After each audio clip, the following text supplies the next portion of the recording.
ফুলবাড়ি আমবাড়ি রাজ্য সড়কের ফুলবাড়ি ২ নম্বর গ্রাম পঞ্চায়েতের ছোট্ট নাওয়াপাড়া সংলগ্ন তিস্তা ক্যানেল থেকে এক ব্যক্তির মৃতদেহ উদ্ধার হলো। মৃতদেহ উদ্ধার করলো দমকল বাহিনীর কর্মীরা।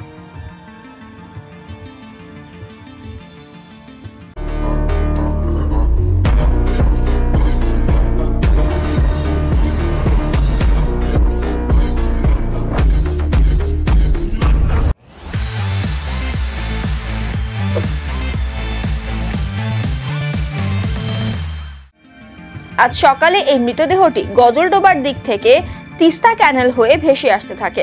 তিস্তা ক্যানেলের মাঝামাঝি দেহটি থাকায় উদ্ধারের ক্ষেত্রে সমস্যায় পড়তে হয়।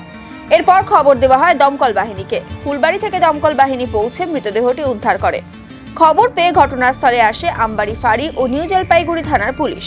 মৃতদেহ উদ্ধারের পর ময়না তদন্তের জন্য উত্তরবঙ্গ মেডিকেল কলেজ ও হাসপাতালে পাঠানো হয়েছে। এখন অবধি মৃত ব্যক্তির পরিচয় জানা যায়নি। গোটা ঘটনার তদন্তে পুলিশ। एक डेड बॉडी इधर कैनाल पर आया हुआ है, यही देख रहा है।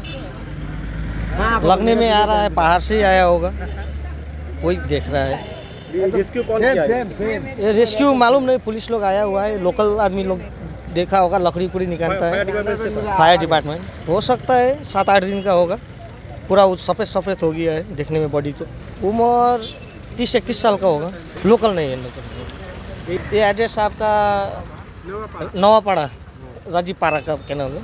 দেখলাম একটা মৃতদেহ, আমরা যাচ্ছিলাম, মৃতদেহ ভেসে যাচ্ছে, ওটাই দেখলাম। এটা তো একটা আধা বয়সী লোক। এই জায়গাটার নাম আমি ঠিক বলতে পারবো না। তুললেন দমকল বাহিনী আর এদিকে তোমার পুলিশ, সবাই উদ্ধার করলেন।